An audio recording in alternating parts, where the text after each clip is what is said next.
Hello friends, good morning. मैं अखिलेश तिवारी आज आप लोगों के सामने एक नए वीडियो के साथ उपस्थित हूँ। इस वीडियो में हम पढ़ेंगे वचन। वचन क्या है, वचन क्या होता है। मित्रों, हिंदी भाषा वैसे हमारी मातृभाषा है, बहुत सरल है और यह हमको बहुत आसानी से समझ में आ जाती है।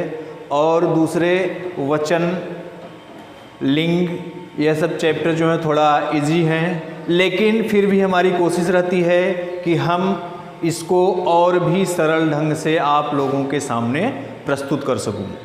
यदि हमारा यह प्रयास आपको अच्छा लग रहा है और आप हमारे चैनल से नए जुड़े हैं तो चैनल को आप हमारे सब्सक्राइब कीजिए और सामने का बेल आइकन प्रेस कर दीजिए।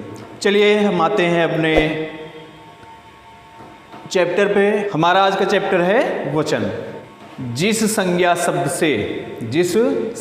शब्द से किसी वस्तु के एक होने या एक से अधिक होने का बोध होता है उसे वचन कहते हैं।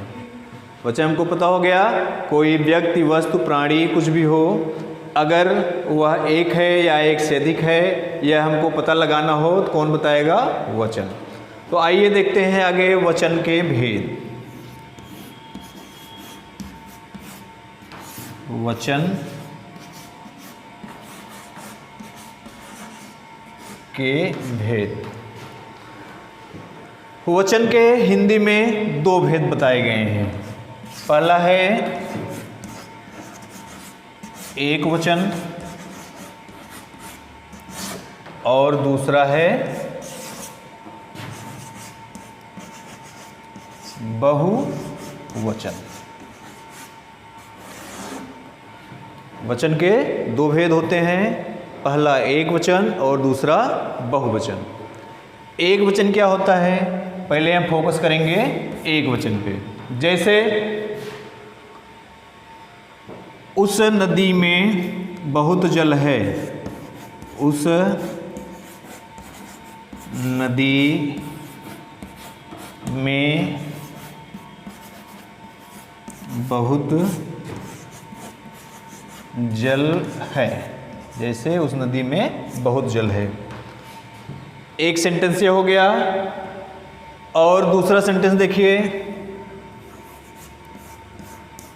भारत में बहुत सी नदियां हैं। दो वाक्य हमको यहाँ मिले। पहला है उस नदी में बहुत जल है और दूसरा वाक्य है भारत में बहुत सी नदियाँ हैं। अब यहाँ देखने वाली बात यह है कि पहले वाक्य में शब्द आया है नदी और दूसरे वाक्य में शब्द आया है नदियाँ। नदी और नदियाँ। जहाँ नदी लिखा जाएगा तो उसको हम कहेंगे एक वचन और जहाँ नदियाँ लिखा होगा उसको हम कहेंगे बहुवचन। नदी का मतलब होता है केवल एक नदी, और नदियाँ एक से अधिक नदी जब होती है, एक से अधिक नदी के विषय में हमको बात करनी होती है तो हम उसको नदियाँ कहते हैं। ठीक, तो जहाँ एक संख्या का बोध हो रहा है उसको एक वचन कहेंगे, जहाँ एक से अधिक संख्या का बोध हो रहा है उसको बहुवचन कहेंगे। तो आइए डिफिनीशन देखते हैं एक वचन की। एक वचन क्या होता है हिंदी में, एक वचन कहा किसको जाता है? शब्द के जिस रूप से किसी व्यक्ति, वस्तु, प्राणी, शब्द के जिस रूप से किसी व्यक्ति, वस्तु, प्राणी के एक होने का बोध होता है उसको कहते हैं एक वचन। शब्द के जिस रूप से किसी व्यक्ति, वस्तु या प्राणी के एक होने का बोध होता है उसको कहते हैं एक वचन। जैसे देखिए, जैसे राम जाता है, राम जाता है, राम जाता है। यहाँ राम जो है, राम से हमको यह बोध हो रहा है कि कोई एक राम जा रहा है। ठीक, कोई एक राम जा रहा है, राम के एक होने का बोध हो रहा है, इसलिए यह जो है एक वचन है। क्या है? एक वचन है। जैसे इसमें हो राम और श्याम, राम और श्याम जाते हैं, राम और श्याम जाते हैं। अब देखिए यहाँ था जाता है, यहाँ है जाते हैं। ऐसा क्यों हुआ? क्योंकि यहाँ पर राम शब्द से एक वचन का बोध हो रहा है, राम के अकेले होने का बोध हो रहा है। लेकिन यहाँ राम और श्याम, राम के साथ कोई और है, राम के साथ कोई और है, कोई और मतलब यहाँ पे श्याम है, राम के साथ श्याम है, इसलिए यहाँ राम अकेले ना होकर के श्याम के साथ है, तो इसलिए यहाँ पे बहुवचन हो गया है। ठीक, तो एक वचन की डिफिनीशन है शब्द के जिस रूप से किसी व्यक्ति, वस्तु या प्राणी के एक होने का बोध होता है उसको एक वचन कहते हैं। और बहुवचन शब्द के जिस रूप से किसी व्यक्ति, वस्तु या प्राणी के एक से अधिक होने का बोध होता है, एक से अधिक होने का बोध होता है, उसको बहुवचन कहते हैं। जैसे हो गया चूहे और महिलाएं। अगर हम चूहे कह रहे हैं तो इससे यह बोध हो रहा है कि कोई एक चूहा नहीं है, बहुत सारे चूहे हैं, तो इसका एक वचन हमको कहना हो तो हम कहेंगे चूहा। ठीक, उसी तरह महिलाएं, महिलाएं कहने से यह हमको ज्ञात हो रहा है कि एक से अधिक महिलाएं हैं, महिला एक नहीं है, एक से अधिक है। ठीक है, तो एक से अधिक संख्या का बोध हो रहा है, इसलिए यह बहुवचन है। और इसका एक वचन क्या होगा? इसका एक वचन हो जाएगा महिला। यह था हमारा वचन। वचन के दो भाग थे, एक वचन और बहुवचन। ठीक मित्रों, हिंदी भाषा जो है यह संस्कृत भाषा से उत्पन्न हुई है, हम आप यह जानते हैं।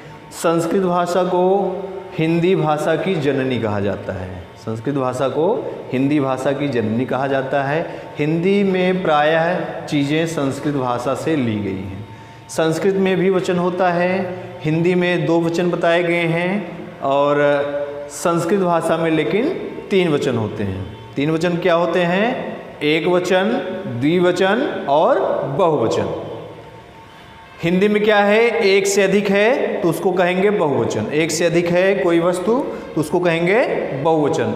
लेकिन संस्कृत में ऐसा नहीं है, वहाँ पे अगर एक है तो उसको कहेंगे एक वचन, एक से अधिक दो है तो उसको कहेंगे द्विवचन, और दो से अधिक अगर है तब वहाँ पे बहुवचन होता है। ठीक है, यह थोड़ी जानकारी, एक्स्ट्रा जानकारी थी। चलिए आइए फिर हम अपने चैप्टर पे आते हैं। अब हमको पता चला वचन के भेद, एक वचन, बहुवचन। अब हम इसमें देखेंगे कि एक वचन के स्थान पर बहुवचन का प्रयोग कहाँ किया जाता है। एक वचन के स्थान पर बहुवचन का प्रयोग कहाँ किया जाता है। अब देखिए, एक वचन के स्थान पर जहाँ पर हमको किसी को सम्मान देना होता है, जहाँ पर हमको किसी को सम्मान देना होता है, वहाँ पर एक वचन के स्थान पर हम बहुवचन का प्रयोग करते हैं।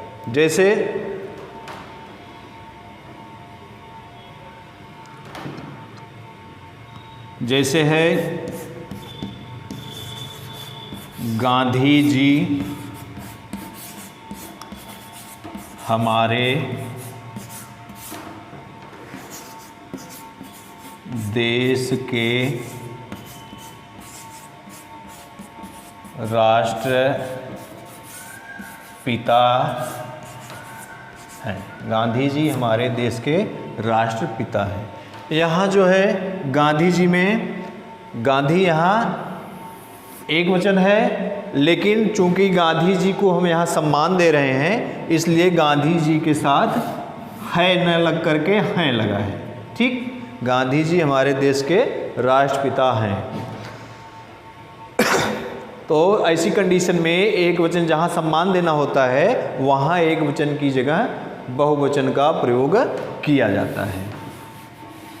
अब देखिए कुछ कंडीशन ऐसी होती है जहाँ पर बहुवचन के स्थान पर एक वचन का प्रयोग होता है, कहीं कहीं बहुवचन के स्थान पर एक वचन का भी प्रयोग किया जाता है। आइए देखते हैं कहाँ पे बहुवचन के स्थान पर एक वचन का प्रयोग होता है। जैसे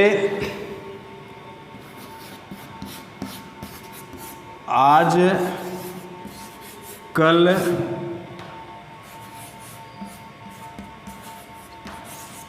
चांदी महंगी चल रही है, चल रही है।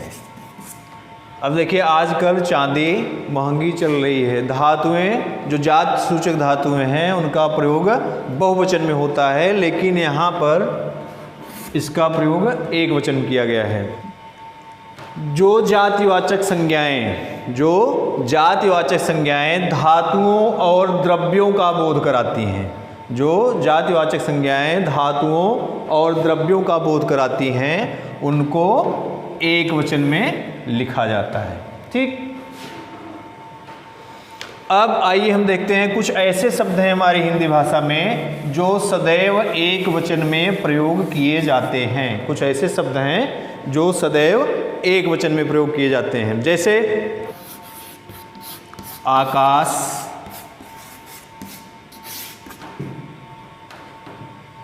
पानी, वर्षा। आकाश, पानी, वर्षा, सत्य, सहायता। आकाश, पानी, वर्षा, सत्य, सहायता। और हो गया घी।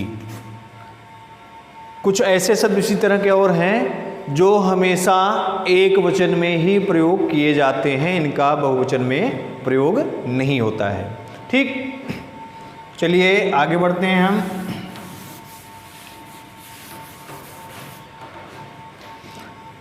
इसी तरह कुछ ऐसे शब्द भी हैं जिनका प्रयोग हमेशा बहुवचन में ही होता है, उनका एक वचन शब्द नहीं होता है। जैसे प्राण, जैसे प्राण, दर्शन,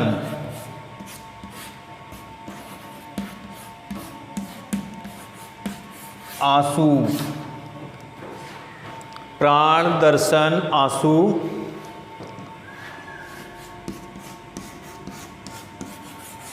समाचार,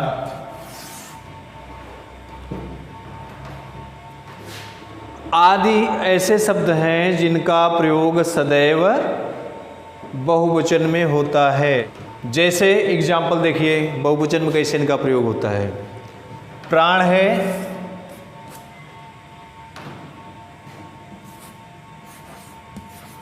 कल रोगी के प्राण निकल गए। कल रोगी के प्राण निकल गए। अब देखिए यहाँ रोगी, रोगी एक वचन है, रोगी एक वचन है, लेकिन चूंकि प्राण रोगी का है, प्राण भी एक वचन होना चाहिए, लेकिन यहाँ पे प्राण जो है बहुवचन के रूप में प्रयुक्त हुआ है। यह हमेशा बहुवचन में ही रहता है। ठीक है, तो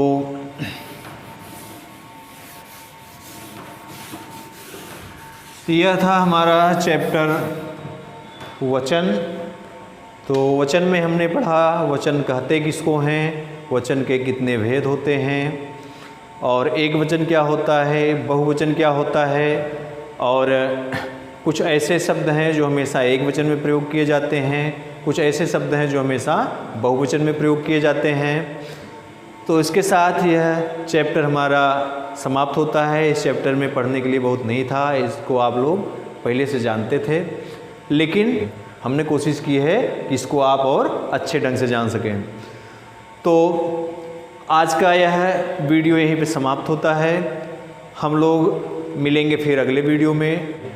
और यदि आप हमारे चैनल पर नए हैं तो वीडियो के स्टार्टिंग में ही बताया गया था कि आप चैनल को सब्सक्राइब कर लीजिए। और यदि आप चैनल से हमारे जुड़े हैं, आपको इस चैनल के वीडियो पसंद आ रहे हैं, तो आप इस वीडियो को अपने मित्रों में भी शेयर करिए, जिससे उनको भी शिक्षा का ज्ञान प्रदान किया जा सके, उनके भी ज्ञान में वृद्धि की जा सके।